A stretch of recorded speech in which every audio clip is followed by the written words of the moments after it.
What's going on, everyone? Today, we are excited to dive in on the topic of systems and processes. So if you are in your business and you struggle showing up, saying the same thing to your people day in and day out, I promise you, this is the episode for you to get dialed in at your business and get structured for that thing to scale. And they're thinking like, this guy's a great guy, but he just doesn't get it done. And those are the guys that we're talking about right now. We're not saying fire that guy. We're just saying that guy might be in the wrong department. And you might need to fire him. Welcome to the Premium Mindset, the weekly podcast where homegrown entrepreneurs and business owners, Evan Ritchie and Cameron Bodden, share the good, the bad, and the ugly of modern entrepreneurship and reveal what really happens behind the scenes of their personal and professional lives.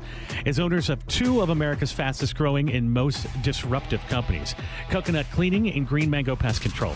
Stay tuned for real stories, struggles, insight, and advice from real entrepreneurs in real time. In preparation for this podcast, I was thinking of one of my favorite quotes that says, when performance is measured, performance improves. When performance is measured and reported, the rate of improvement accelerates.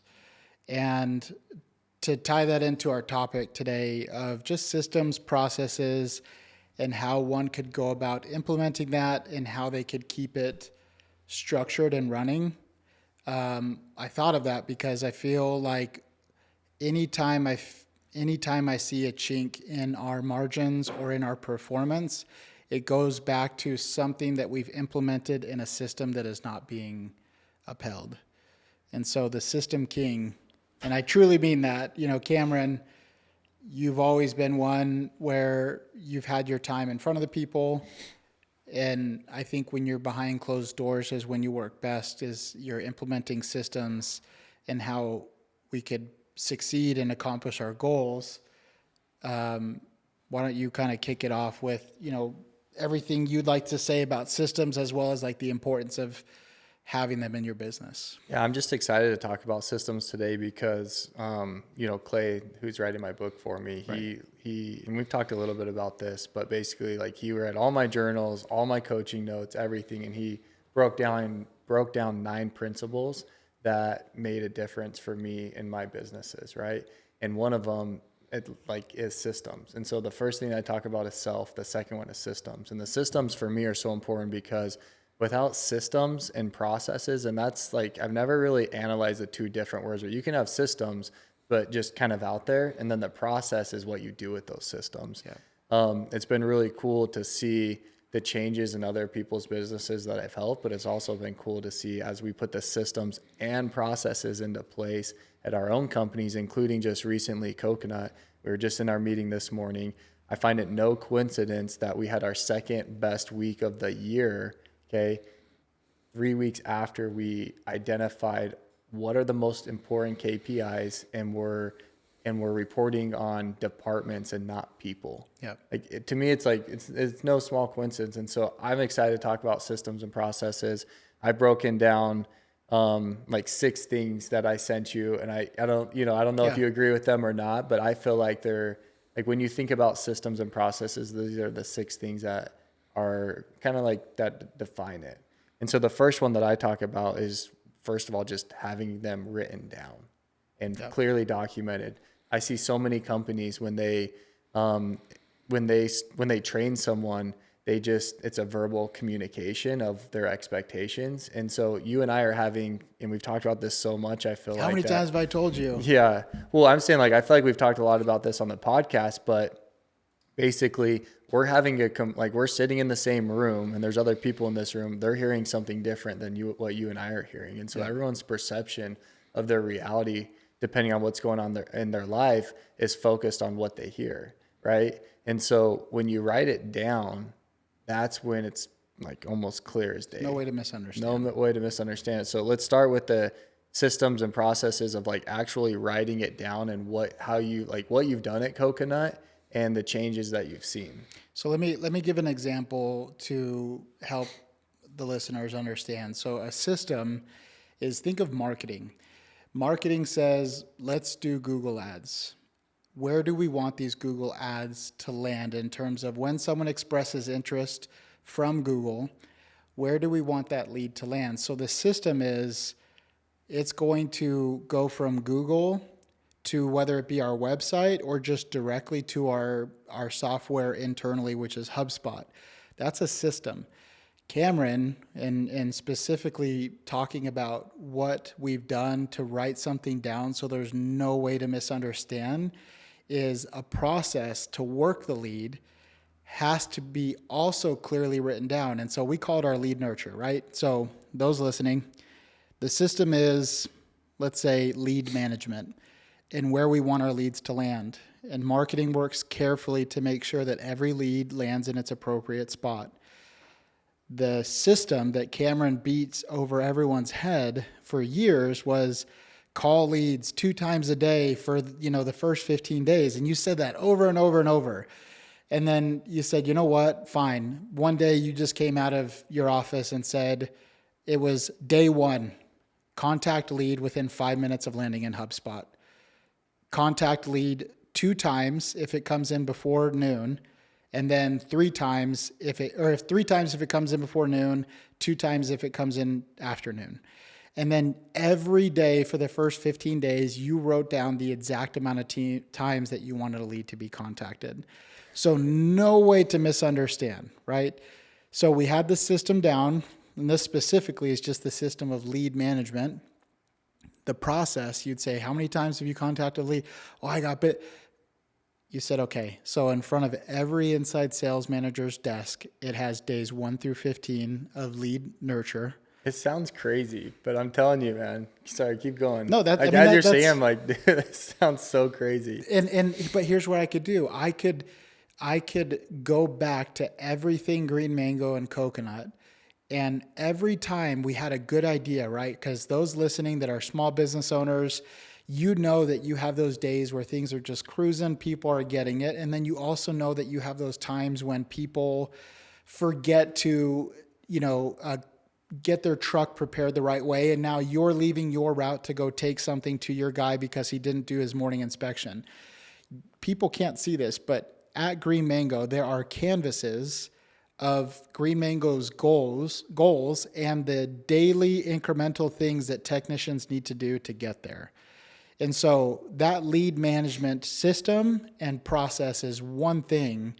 But if I were to go through every department, whether it be ChemPass, you have an exact sheet for how much chemical needs to be passed out for how many jobs, where they go to get their chemical and how they get it. And so if you are a business owner that has said, I hate beating my head, with these technicians, they don't get it. Everyone's stupid. You're the dumb one. And Cameron and I included, because we did this for so long. If you have to say it twice, write it down. And Cameron literally means write it down and get it in front of everyone who needs to get that implemented in their job. And so it sounds crazy, but write it down, print it out, and put it in front of everyone. I think a lot of people don't do this because it takes a lot of energy and effort, honestly. And so that was my excuse for the sales department. I'd go to you or go to the sales manager and say, listen, I want you guys to contact them every 2 to 3 hours. But then I would get mad because what happens with the lead comes in at 3:00? Yeah. So you only got contacted once that day. Is that okay? Is that good? Is that bad? And so I went in and I lived that world for, a week, and I started documenting, okay, what's the correct system that not only that I want, but actually makes sense when you're living it. The second part of that is now having an auditor in place. Tommy Mello literally saved my life, because you can go have this process in place and you might give it to someone, like this case where I'm psycho on how many times you contact a lead. They're going to hate following it because it's added a ton of work. And if you don't follow up to see if they're actually doing it, it's going to slowly chip away to where they're back to, where you started. And so that was my main frustration, right? Is that I would go fix a department, come back 6 months later, 3 months later, whatever it might be, and the same problem's happening. And that was one of my biggest questions for Tommy is, how do I fix this? And he said, every system and policy that has to be written down, but also has to be audited. Everything, no matter what it is. If it's a policy, it has to be audited. That's when we hired, our auditor. And that's when we started to see the gains in EBITDA margins. That's when we started to see accountability. And that's when we started to see people quitting. Yep. Couldn't, take the fire. Yep. And that's when like our system started to take place.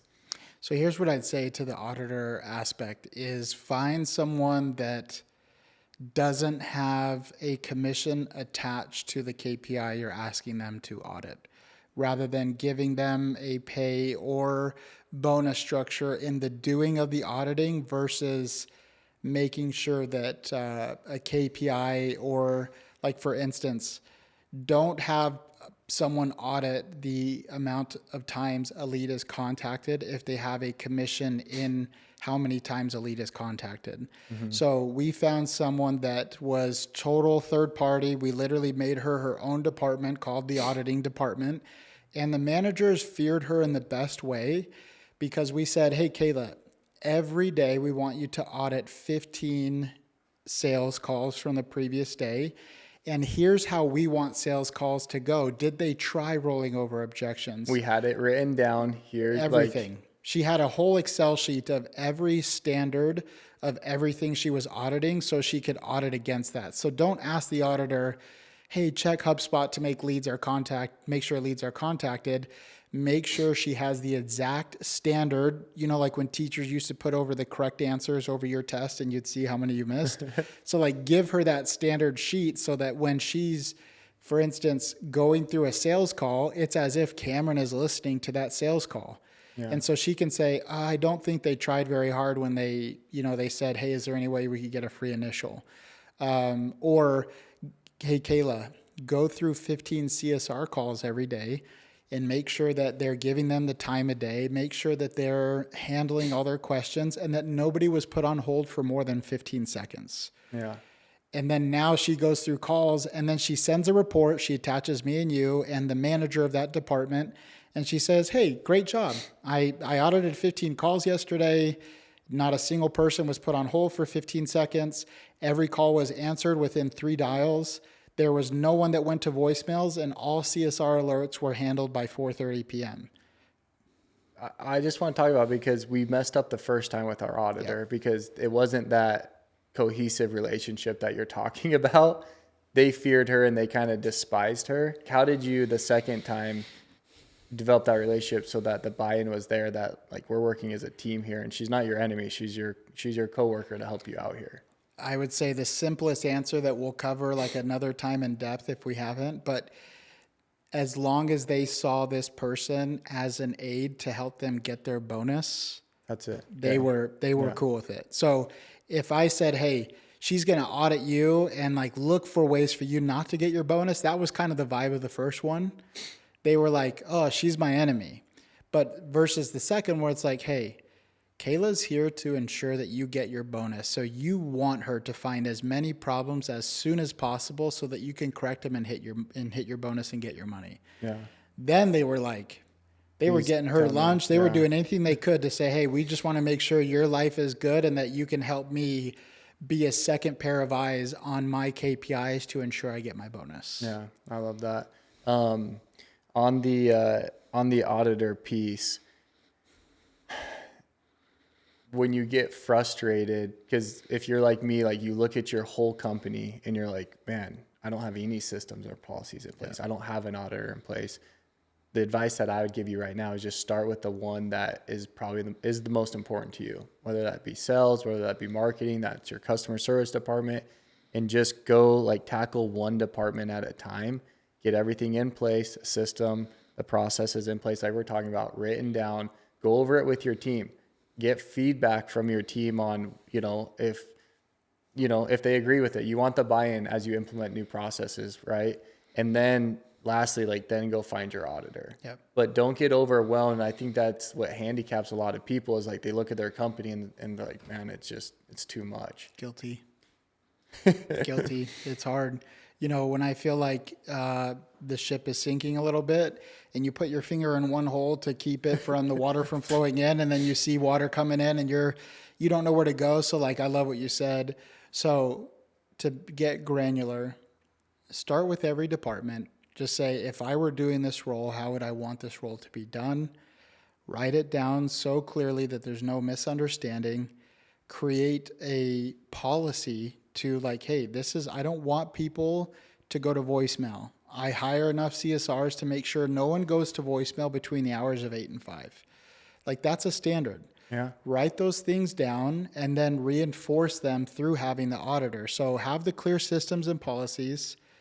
You can be the auditor right out the gate as you get going, but you have to have someone do the due diligence on it, or they're just going to fall through the crack. And then my favorite aspect, probably of all the ones that you listed, is the next principle we're going to talk about, because I feel like it wasn't really, the auditor was great, but once we got the scheduled meetings and trainings in place to reinforce the importance of what the standards are and the policies are, that's when I feel like it clicked and connected for everybody. Because you said, hey, look, not only do I want this manual, but I want every Tuesday's manager meeting, I want a topic of the manual being covered. And I want to, it doesn't matter if we hit on it 7 times in the year, that's actually what I want done. Well, yeah, I don't know where I came up with this theory or why, and who knows if it's right or wrong, but it's like, if for each department, I want a certain topic discussed every 6 weeks. Yep. That's my rotation. And so if you're taking the sales department, you can't tell me there's more than, let's say there's 12 topics that you need to train on. Yeah. Like, condense 2 per week and go train on. So every 6 weeks they're hearing the same training.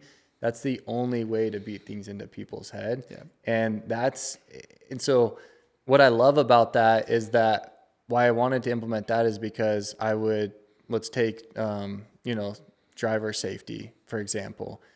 I would always tell when there's a huge accident, hey, we need to talk about safe driving, seatbelts, no texting and driving, all the things, right? And then we'd go like a span of being, no accidents, and all of a sudden tons of accidents. And I'd go back to my manager and say, when was the last time we talked about driver safety? Oh, it was 6 months ago. I didn't bring that up as a topic, as a training. Yeah. And it's kind of the topic that I talked about Coconut today with my example of, podcast. During my weekly planning, I usually have a goal of listening to 2 to 3 podcasts per week. And on Sunday, I actually go find those podcasts that I want to listen to, because what I found is when I don't do that and I'm going throughout my week, when that time allocation is to listen to a podcast and I'm not really feeling it, the last thing I want to do is go find the right podcast that I want to listen to, and then I wouldn't hit my goal. Yep. And so what I found is if I can find it on Sunday and do the heavy lifting then and just copy the link and put it in my calendar, then it's just that much easier to listen to the podcast. And so the trainings are the same way. If you literally draw it out for your managers like they're toddlers, hey, every 6 weeks, the first week I want you talking about this topic, the second week I want to give you training on this, the third week, you're making that manager's life so much easier, because I promise you, if you just give them autonomy, which is one of the things I agree on, but you can't give them too much autonomy on the topics you want covered. They won't cover everything that you have, and then you'll just be frustrated, 100% frustrated. And those listening, you'd appreciate that as well, because how many business owners do we talk to where they're like, I meet with my guys once a week. I don't know. I don't know what else to do with them. So I just let them take their truck home, let them take their routes out. But I think I also appreciate having that agenda where they know we're going to talk about these things. And what's great is that throughout the 6 weeks, they have stories to either reinforce or anything, I promise you, anything that goes wrong, they can reflect back to that standard and system and policy and see where something wasn't upheld. Yeah. And so having that clear training schedule with every system and policy in play with different stories, I promise it doesn't get boring. And then that could be 5-10 minutes. And then right after you have a different training or application, or even do a game right after. But people appreciate the routine. Well, I'm just doubling down on how important this is and why it's one of my topics on systems, is because even this morning, today, one of the topics was we're misquoting prices on a sectional of a couch. We're 7 years in to this carpet cleaning business, and we're having an issue on techs not pricing couches correctly. And we've gone through the effort of writing down the system and the process for how to quote. I think you've done videos on them. But when was the last time the manager did a training? Yeah. And whose fault is that? It's ours. And so now what I'd hope is that we're practicing what we're preaching, and we go to our managers and we say, hey, here's your six-week rotation schedule. They'd probably thank you for it. Yeah. And then this is getting taken care of. I think that piggybacks onto the next topic of making Look at trainings. you just flowing, man. Making trainings accessible, right? So that's the one thing that I feel like we never nailed down at Green Mango at scale. Yeah. Like, you got your manual, the managers got it. We told them to use it, but like, we only printed 15 manuals, right? Yeah. Rather than printing 50 and just placing them everywhere. And so towards the tail end, before your acquisition at Green Mango, you brought up Trainual, and you just said, hey, like, it's basically a company. Look into it. It's extremely cheap, guys. I think it's $600 a month. They give you this white labeled website that allows you to upload manuals, policies, trainings, Videos, right? videos. It will use AI to take your systems and policies and make quizzes after a topic. Hold on, I got a promo link for that real quick. It's a C button. I'm just Oh kidding. my gosh. I was like, wait, for real? Like, that's wild. So we now at Coconut have Trainual, and I'm so excited for it. Like, we just have different people looking into Coconut, whether it be franchisees, investors, you name it. And one of the things that I know that we're going to be most proud of is Trainual. So, like, imagine this. You log into a website, trainual.coconutcleaning, and it's Coconut's website, it's Coconut's branding, and then on the left side is courses on, every topic: carpet cleaning, holding hard conversations, writing people up, holding a quarterly review. And it's a portion of it is like how to do it, like written, but then we're recording all these videos behind the scenes on how to do those things.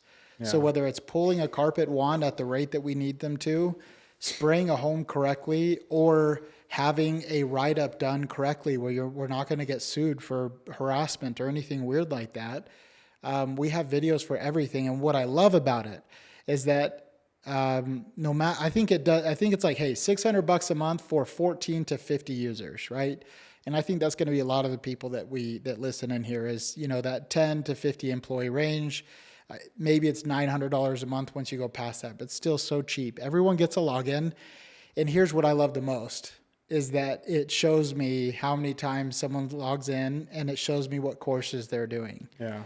And so anytime I look at top performers for the last couple weeks, there is a 100% correlation that I go into their Trainual, and they're in the website the longest. Yeah. Watching videos. We have how to role play, how to troubleshoot your tools out in the field. If your van turns off, here are the 5 things you do before you call your manager. And guess what? No one ever gets to number 4. They got their van up and running. Managers are happy because they're not getting blown up with phone calls anymore. So Trainual. Well, the reason why I was so passionate about having something, accessible, and why it's a huge topic for me is because I found myself asking, like, hey, Kayla, where's this at? And if I, as the CEO, can't find my manuals or my trainings, and she would scramble, like, she was my assistant / office manager. She was probably one of the most organized people I've ever known. Like, she would scramble to try and find things.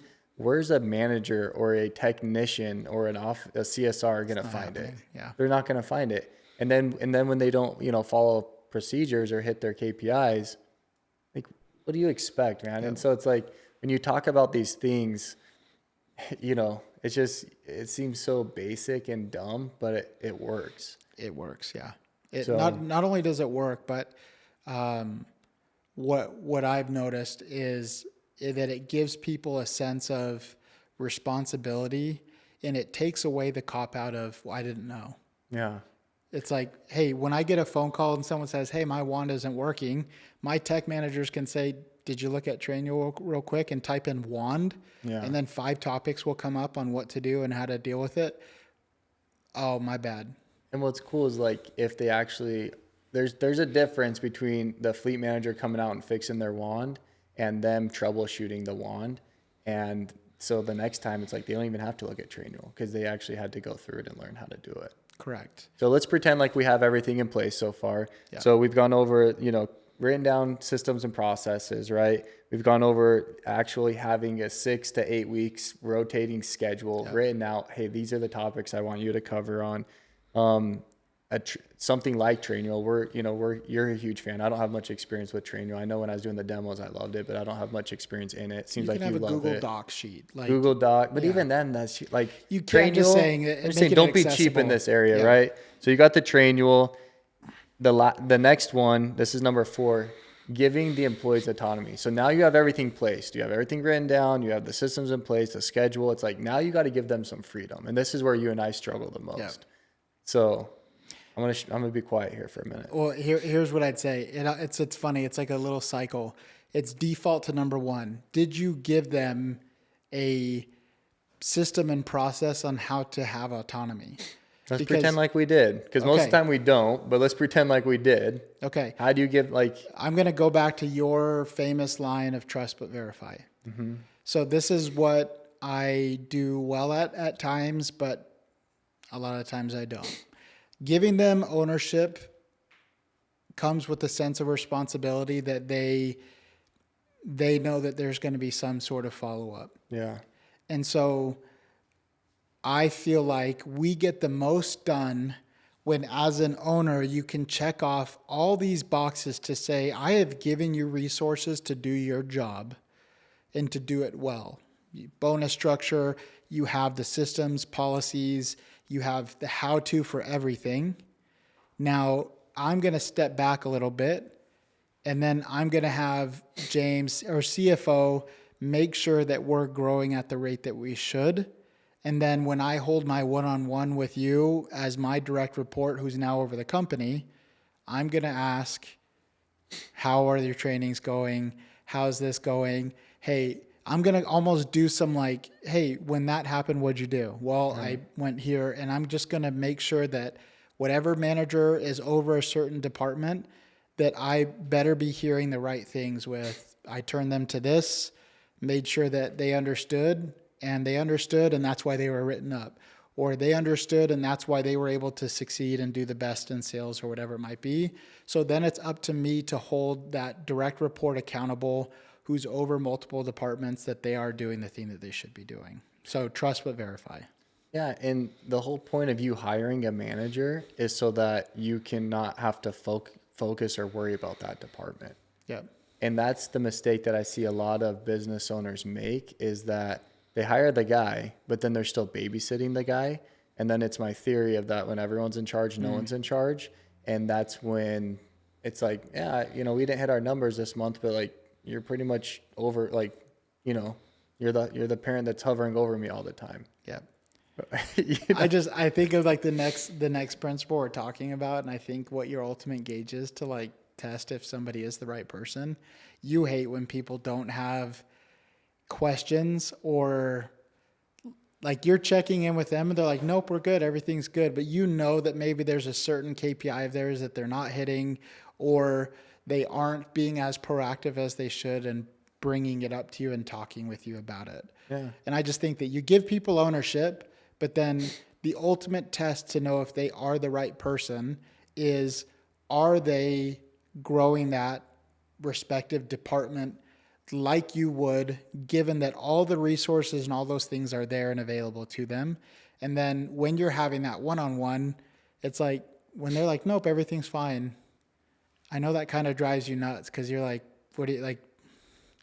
I get that everything's fine, but hey, as far as like job average goes, or hey, with your team, I just feel like they could take on more. It's like, oh, I'll let you know. Yeah. And it's kind of like, I don't know. And so I think a lot of people that we talk to who struggle knowing if they have the right people or not, it's, have you created the right system for them to succeed?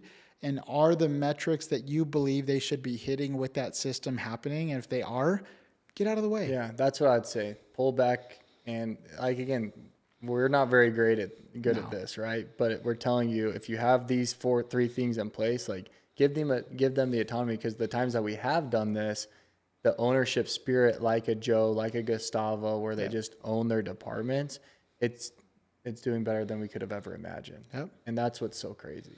And they appreciate that, because they don't feel like you're coming in to like audit and test. And they almost feel that loss of power when you walk in a room, that it's like they don't they love having their autonomy, and they love proving to you that, hey, not only am I going to grow this company, but I'm going to keep doing this day in and day out. Go test any one of my guys. That's what I love about Joe and Gustavo. Well, so this leads into the fifth thing. So Yeah. Jim Collins in the book Good to Great talks about right bus, wrong seat. Yeah. And this is where you and I you admitted today, and so we probably need to come together. It's like you're too patient with people, and I probably fire them too fast. So we need to meet somewhere in the middle of, hey, look, we've done the trainings, we've done the KPIs, we've given you all that we can. It's either you're the right guy or not. And most of the time, you probably have a talented person in that department, but he might not be suited for that right department. Correct. And I think a huge gauge for are they the right person at scale is, are they evolving and taking things into their own hand, or do they always have a finger to point? Because that's another area that is super frustrating where, But if you don't give them autonomy, then they're not going to feel like the finger's pointed at them. And I think that's what is happening in one department at Coconut right now. correct. It's like we haven't given him full autonomy, but we're looking at him when he doesn't hit his numbers. We're like, what's going on, man? Correct. And that, I guess that's what I'd say is that when you have the person that's doing their best, but then you say, hey, your department just isn't hitting it.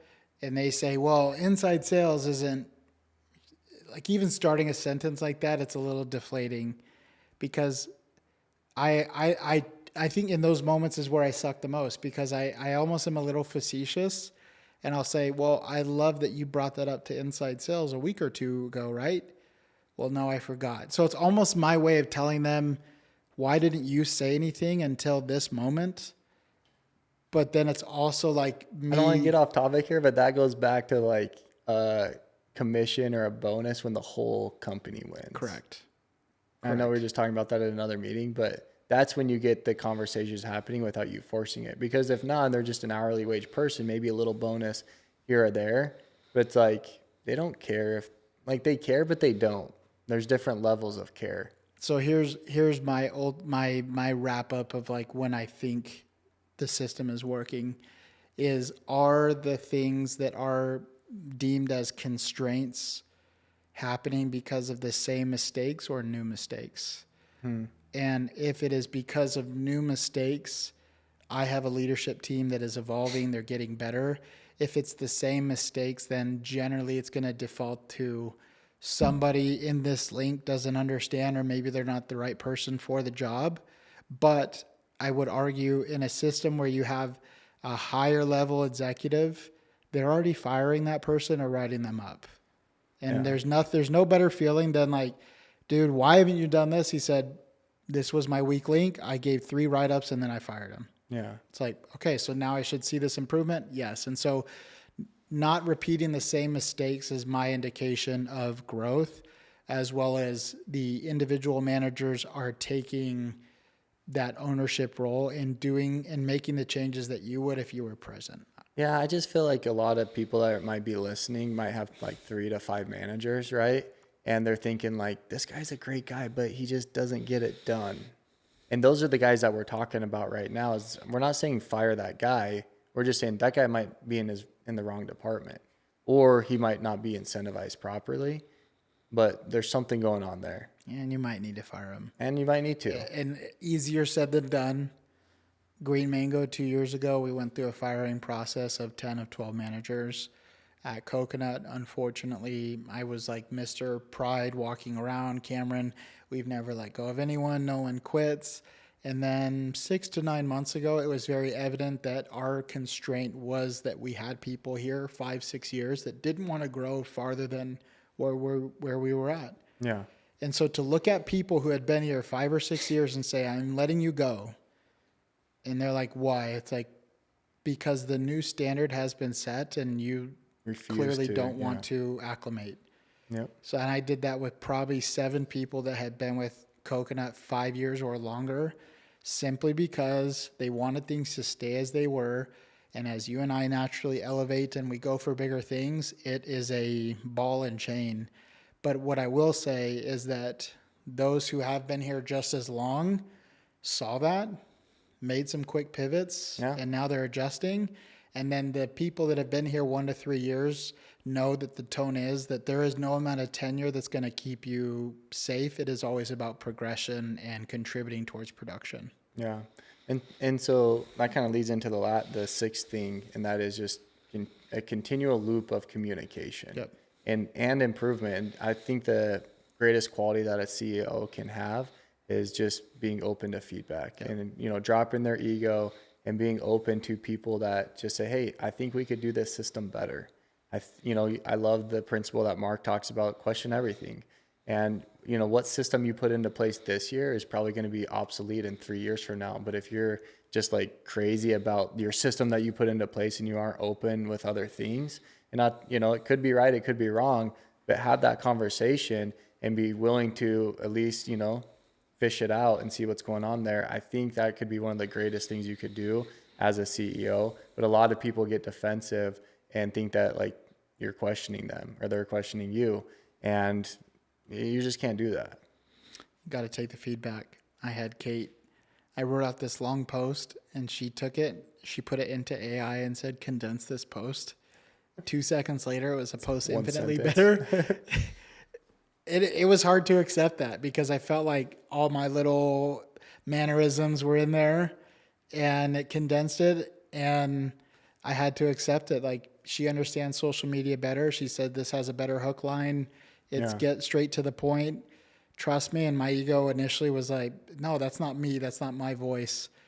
She said, this is what it needs to be, and this is smarter. And so I just said, okay, like, go ahead and post it, whatever. And so it's just listening and, you know, having those systems and policies in place will take you to a whole new level.